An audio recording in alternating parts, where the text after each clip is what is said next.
Assalamualaikum warahmatullahi wabarakatuh. Perkenalkan, nama saya Nurjihan Alifah, nomor induk mahasiswa 2020200024 dari kelas akuntansi A 2020. Di sini saya akan menjelaskan tentang bahayanya tindak terorisme.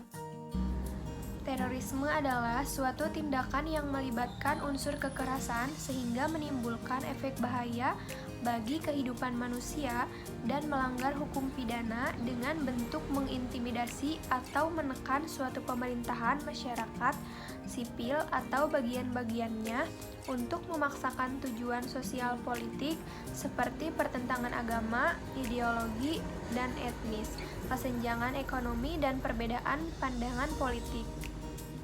Selanjutnya, apa saja sih potensi terorisme yang mengancam Indonesia? Antara lain, potensi pertama adalah aksi terorisme yang terjadi di kawasan perbatasan. Hal ini umumnya dapat terjadi karena pengaruh sensitivitas daerah perbatasan, semisal pelanggaran kewilayahan yang dilakukan oleh salah satu pihak negara di mana mampu menimbulkan tensi perang.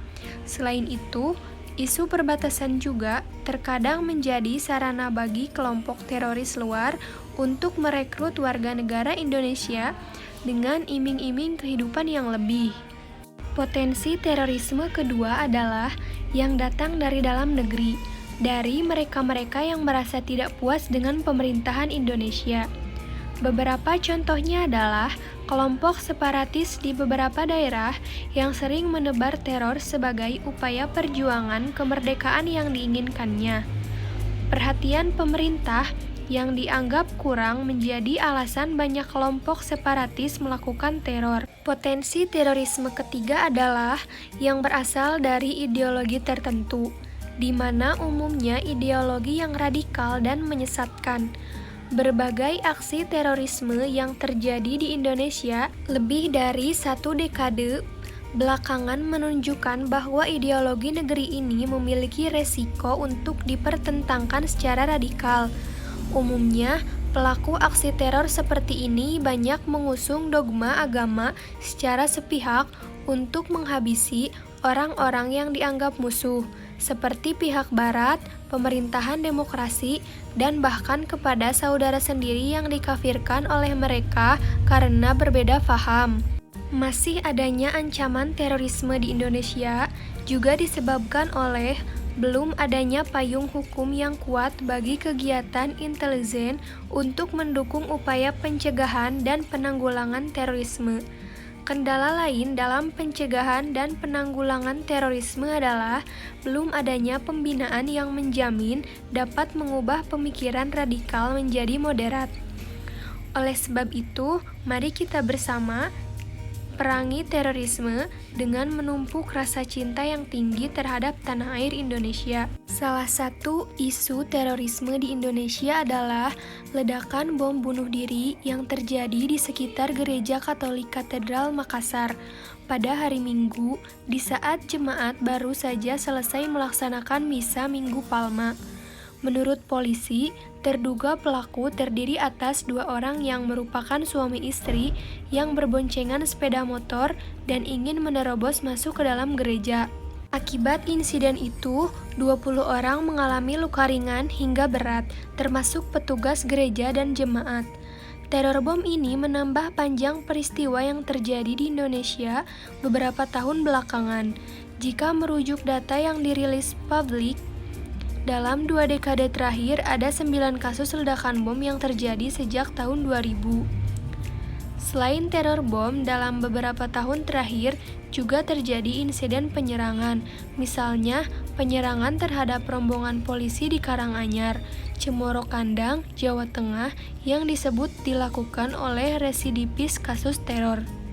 Ada juga aksi pembantaian oleh kelompok teroris Mujahidin Indonesia Timur atau MIT pimpinan Ali Kalora yang menewaskan 4 orang warga Kabupaten Sigi, Sulawesi Tengah. Direktur Community of Ideological Islamic Analysis Haris Abu Ulia mengatakan kasus di Gereja Katedral Makassar itu bermotif balas dendam.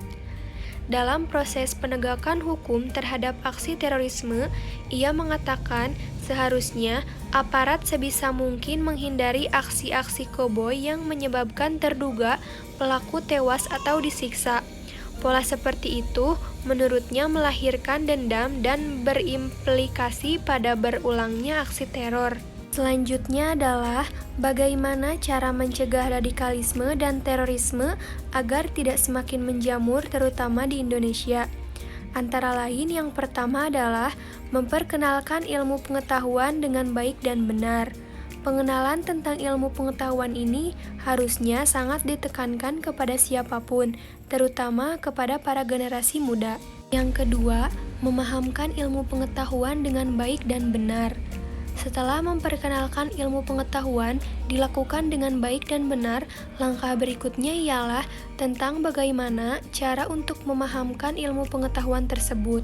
Karena tentunya tidak hanya atas mengenal, pemahaman terhadap yang dikenal juga diperlukan.